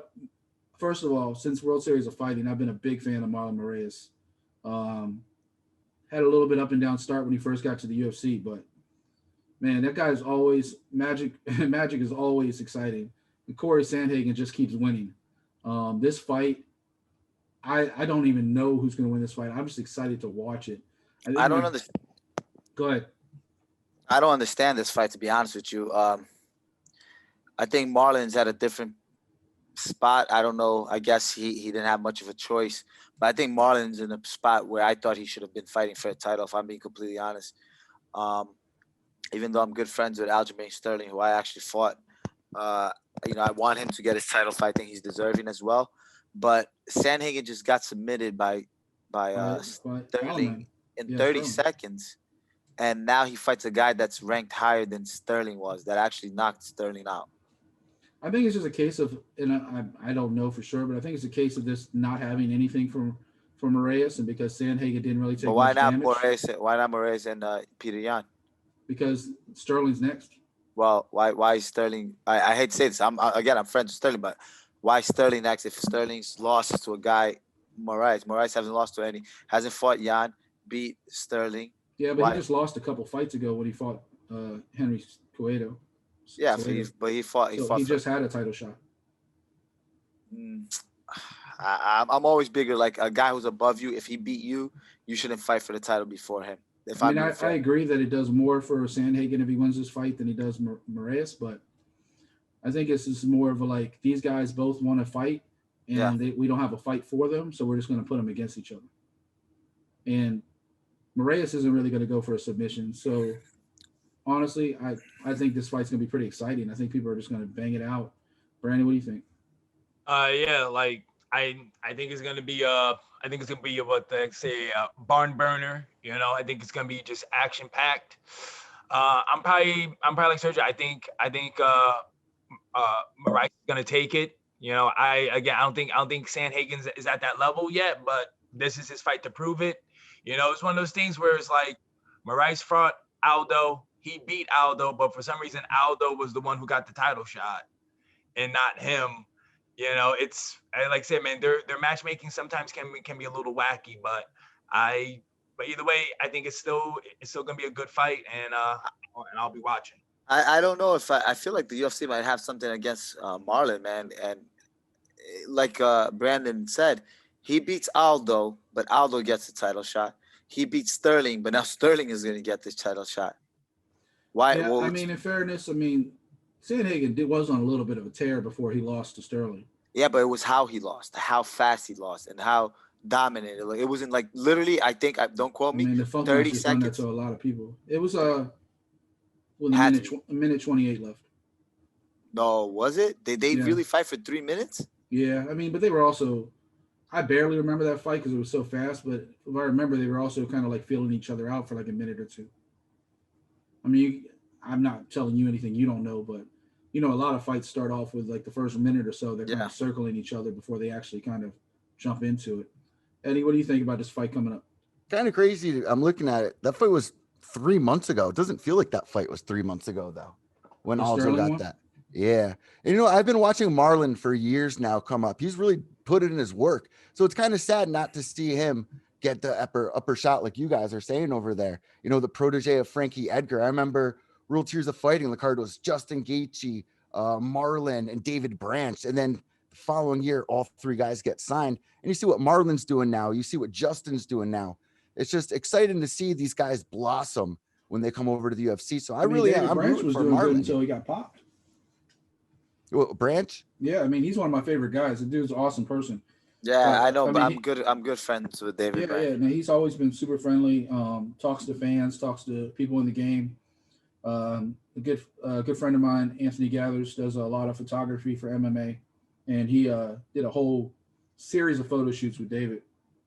And it's a great guy. I mean, it's unfortunate he got popped for a drug bust, not drug bust, USADA, but especially at his age, because I mean, he might not be back. He might. I hope he does. It was also an unfortunate fight losing streak, right? I think he had lost a couple of fights. Yeah, he was just winning though. He had won a couple fights then, and then he got popped. Did he? Yeah, he had won like 2 or 3 fights in a row. He lost the first couple fights in the UFC, and I'm not looking at it right now, but I have to. I don't know why I thought he was on a losing streak. No, I mean he definitely won a couple fights, and then because his last fight I think got overturned because of the failed tests. But while I'm looking that up, go ahead, Eddie. You were talking about all the World Series of Fighting guys coming over. Yeah, and just to watch Marlon blossom coming over here. Look at beating Aljo with the knee. After that, Jimmy Rivera. Remember the tear that Jimmy Rivera was on? He won like 26 fights in a row or something crazy like that. I mean, Marlon's just a monster, man. I'm looking at the predictions. This is definitely going to be a finisher, man. I'm going for Marlon to win this, but then again, I'm a little biased as well. So. Yeah. By the way, Sergio, real quick, you were right. He did lose the last 3. He did, right? But he lost to Shlemenko, he lost to Hermanson, he lost to Cannonier. Cannonier's pretty much next in line. And Hermanson is up there too, but he did knock out Thiago Santos. Yeah.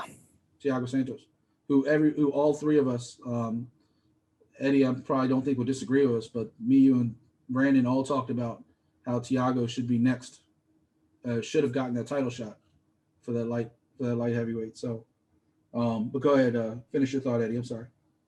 Well, that's where I'm wrapping it up. I'm going for Marlon to win this by a finish. Definitely going to be a good one.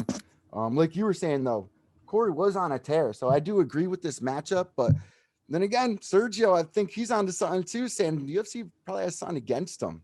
I just feel like there was just nothing left. I just think booking wise, I just think they didn't have anything for either guy, and to keep them both active, I think they just put them in with each other. Anybody else got anything to add to that main event? All right, cool.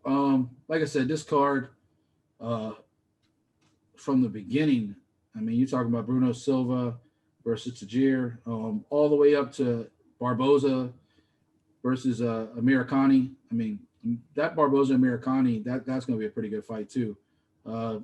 Eddie, you want to start off with that one? Edson Barboza versus America. Man, Edson Barboza on a 3-fight losing streak right now.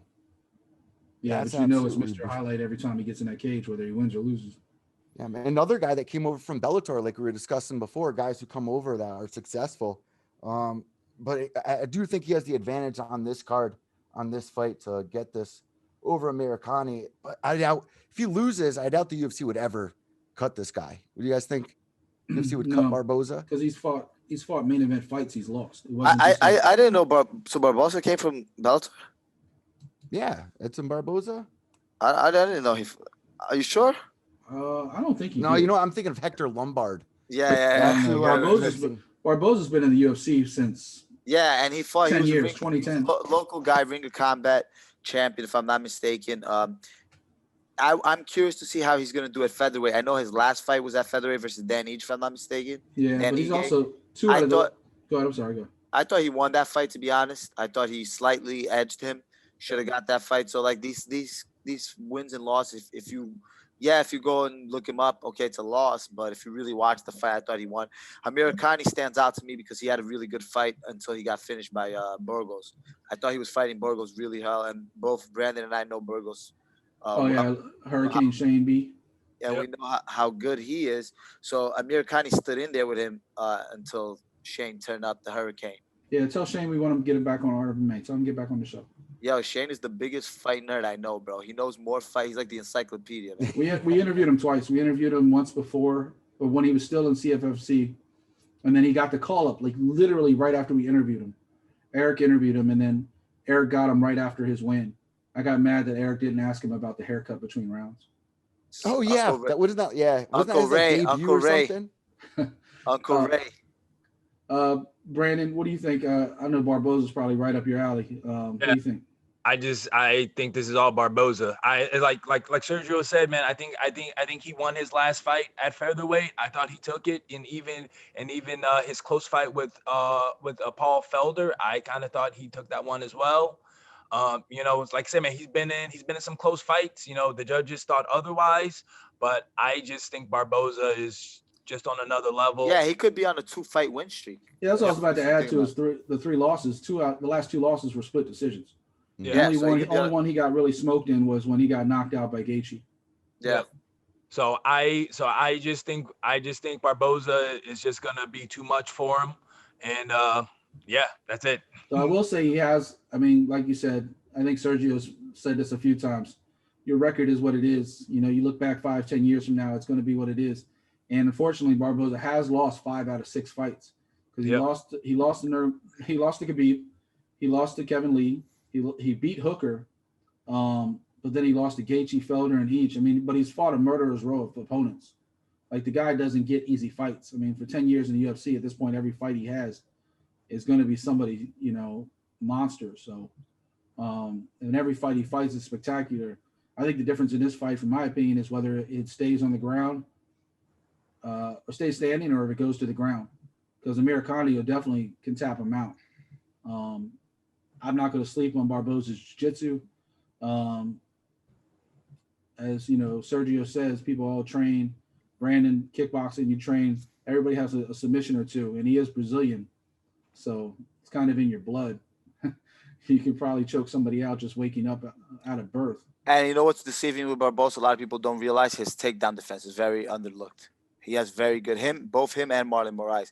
I think their submission isn't all that great, but their defense to get him to the ground, only because they're predominantly strikers, that's what they've had to work on for so long, that they've got really good at it. Next fight, Big Ben Rothwell against Marcin Tybura. Man, that fight, I don't even really know who to pick because both guys have been up and down, but both guys come to bang.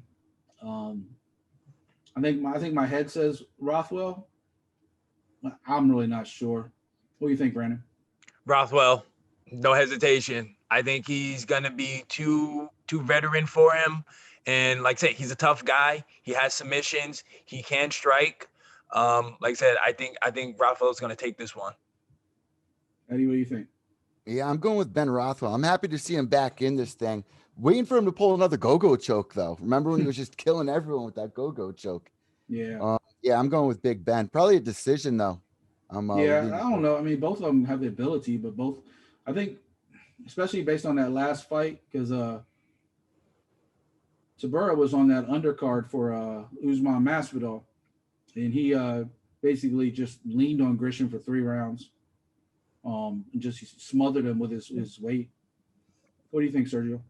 I think Rothwell. I think his last fight with who was it? OSP, right? Even though OSP moved up in weight class, I think Big Ben can still put it on. He's got a couple good. That honestly surprised me. I didn't expect him to look that good.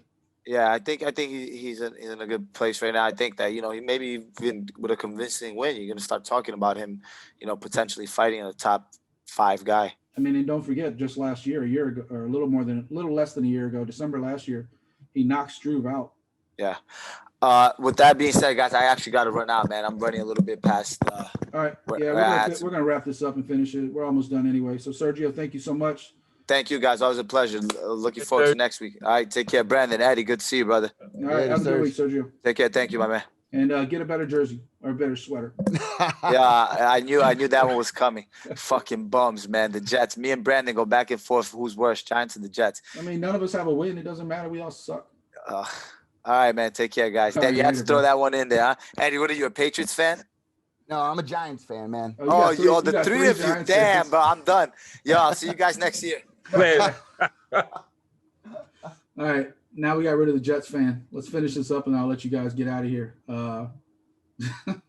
Man, he just got swarmed on that one.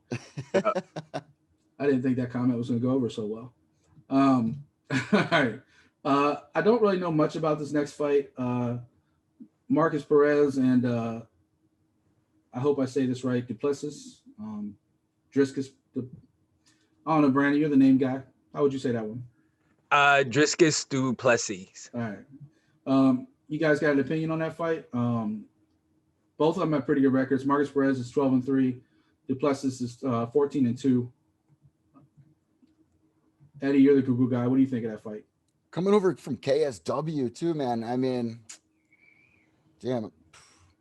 Yeah, I don't really know much about this, but it looks like only one loss. Duplessis is definitely a finisher. Yeah, only one loss in the last 6 years. Yeah, I'm gonna go with Duplessis on this one. Brandon, what do you think? I mean, to be honest with you, man, like the only 3 fights I knew on this main card was just the ones we talked about. These last 2, not too sure about, but I know that this looks like it's Duplessis' UFC debut. Yeah, like I said, I know that Eddie's gonna go with Duplessis, but I think Perez is gonna take it though. The only fight I've seen Perez fight was that Eric Anders fight, and he lost that. He has fought some tougher guys. Oh yeah, yes. I mean, he's fought Bruno Da Silva, he's fought Anthony Hernandez and a couple other guys. He just lost to Wellington Turman last year. He does have the UFC experience. I mean, all 3 losses. A tough debut for him, huh? Yeah, all 3 losses are in the UFC. He was undefeated before then, and he's 2-3 in the UFC. I don't think Driscus is on short notice. I think he was planning to make this debut. But I feel like they're probably setting him up to have a big debut. So I'd probably take Driscus in this fight. And I like his nickname too, Still Knocks. I'm assuming it's means still knock you out, but I like it. I would say you're probably right about the top 3 fights. There are a lot of guys who have really good records on this card that are definitely up and coming fighters. We were talking about before, like how Bellator should have some name fighters and then have a couple guys in the undercard that can kind of steal the show. Yeah. This is one of those cards. Yeah, I was just gonna say, just for the prelims, I got my eye on like 4 fights on the prelims, really, that I'm really kind of gonna be looking forward to. Which fights are those?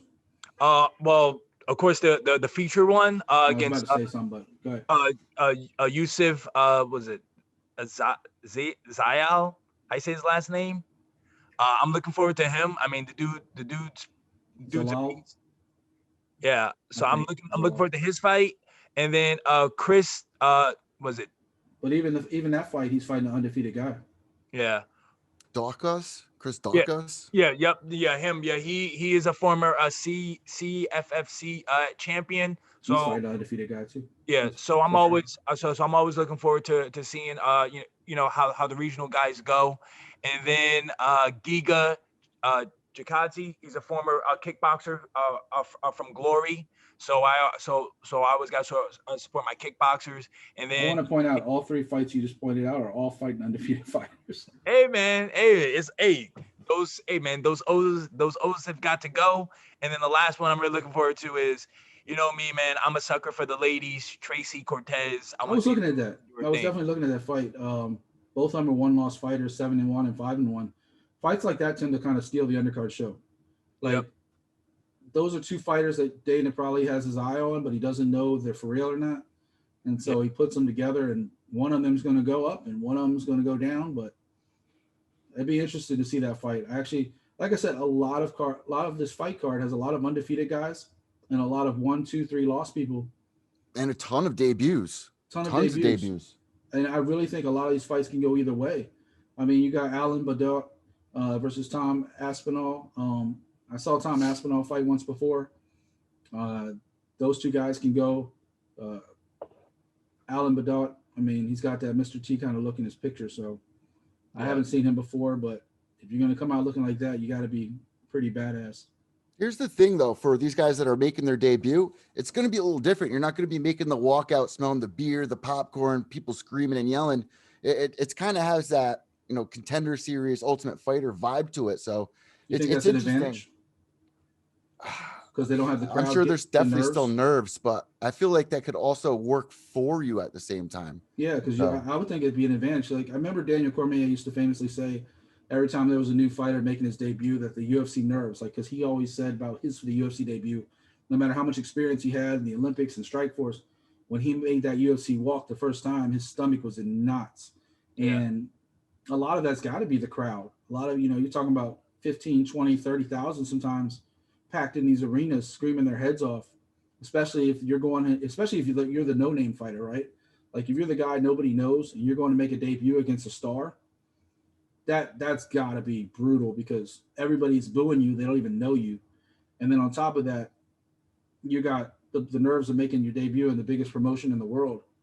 I think, and maybe I'm wrong, but I think the pressure's off. I think fighting these guys, whether it's in Yaz Island or the Apex or in your local gym, I think it's all the same to these guys because there's nothing but officials around, a couple announcers. And then Dana White right there. Dana White right there, but it's really go in there and do your job. You don't have to worry about the crowd. You don't do anything. I am hoping to get Anthony Burchak on soon. We were supposed to have him on tonight, but he famously said in the first interview that I had with him a long time ago, I asked him if he ever got pumped up for the crowd and got him excited and blah, blah, blah. And he said he didn't even hear the crowd. He said he heard the crowd after the fight. When the fight was over, then he's like, yeah, I'm sure the crowd can being supportive can pump you up. But the moment that cage door locks, I'm focused on my opponent. I'm not focused on the crowd. And I know in other sports, for instance, basketball, I've heard other like basketball players say sometimes because it's so loud around you, and I've heard fighters actually say this a couple times too, because the arena is so loud around you that you don't hear it in the bubble. In the bubble, the noise is just like white noise. You don't really hear what they're actually saying. And especially, I mean, in a fight, when you're so laser focused on somebody trying to either hit you or take you down or basically kill you, I think at a certain point, you're just focused on that. And the last thing you care about is that person in the 15th row saying you suck. What about you guys? Does it make a difference at home? Like, I actually don't mind there being no fans there. I hate it. I hate it. I think the fans make the fights. I think the fans make sporting events. I think without it, I think it took me a long time to get used to it. And now it's just kind of like what we do now, right? It's what we see. But I don't like it. I think the fans make the event way more exciting. I feel like they're adding in the fan noises on that last event. Like. Did you hear that? I don't like the fake noise. I hate that. I don't like it in the NBA. I don't like it in baseball and in football. I think and I see Brandon nod, and I'll let you jump in real quick, but I honestly think if you're going to be authentic, don't play the fake sound. Yeah. Just like the one time I think Bisping yelled out something, or didn't yell out something. He was just talking. He was just talking on the announcer, and the fighter turned around and talk back to him. Like that kind of made it kind of cool. But man, like it could be the worst fight in the world, but if the fans are into it, we'll be excited by it. And I think that makes the big difference. Brandon, what do you think? For fights lately, like I kind of really don't mind. Like I haven't really missed it because it's one of those things where to me it's like you're talking about have the real sound. Like you can hear fighters if fighters are talking smack to each other. You can hear that. You can hear the commentators a little bit better. Sometimes you can hear the corner. You can hear the hits. So I mean I don't mind that. I don't need to hear the crowd say, oh, stand them up, kick them in the nuts. I don't need to hear that. You know what I'm saying? Like I just like, yo, just hear it. Like just think about the That's a new one. Is that a glory thing? Kicking in the nuts? no. They hear that all the time. But even like this past card with Chase Kenny, man, dude, those round kicks to the body, you want to hear those. You want to hear those sounds. I think there's a happy middle ground. I think Here's the other thing. Like you guys been to Muay Thai events. There could be thousands of people there. You won't hear a pin drop. That's a whole Asian culture thing. Japanese wrestling, Pride did that too. Like they don't talk or speak during the rounds. They before the fight, they're cheering or booing. After the fight, they're cheering or booing. They'll just hear away from the corner. During the fight, there's nothing, not a sound. I've heard of a lot of professional wrestlers talk about going over to New Japan and how creepy it is for them because they're so used to the American crowd being such a part of the show. And then they go into Japan and it's like a whisper. It's like a whisper during their fight. And they know the people are into it because they're like glued to their seats. Their eyes are wide open. They're like, oh my God. But it's like a whisper. And I think that's kind of like what UFC and Bellator and all these fights are now. However, man, the thrill of the crowd, like after a big knockout or after an underdog comes out with a win, I don't think you can match that in sports. I think it's way different than the big three, like football, baseball, basketball, hockey, soccer, if you want to add those two in there. I think the crowd's way more involved than it is in fighting. Mm-hmm. But I think fighting definitely benefits from the crowd more than it takes away. And especially some people don't hear the crowd.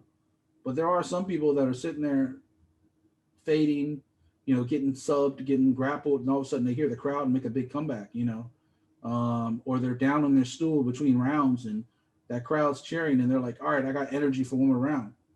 When you're fighting and there's no crowd, and this I actually do know from experience from when I was fighting when I was younger, you are what you are. You're not going to get pumped up. You're not going to get put down. You are what you are. So if you're tired going into that third round, you're not going to get pumped up. If you're energetic and the other guy isn't, you're just going to be energetic. It is what it is, and there's nothing that's going to change. It's just like you said, these new guys making their debut. I think they really have to. I think they can focus. I think they can focus and do their job versus getting distracted by anything. So I think it is a benefit to get long story back to the original point. Guys, you got anything else you want to talk about coming up? Nah, man. Just waiting for Khabib and Gaethje, Yeah, that's a big one. And the Tyson fight, which I'm kind of bummed there's that KO clause going with it. What, the Roy Jones-Tyson fight? Yeah. They can't knock each other out? Yeah, you didn't hear this? No, I missed this one. Go ahead. Yeah, so basically, why am I going to tune into a Tyson fight if he's not going to go in there? I don't want to see Mike Tyson figure this out by a decision. You're going in there to watch Tyson knock a dude out. Just makes no sense. And they still want $50 for it. So is this a commission thing or is it their thing?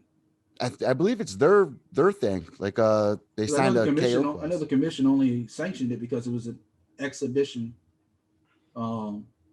Makes me wonder if Roy Jones came back and said, if you want me to do this, you got to put certain circumstances, because he kind of hesitated for a minute.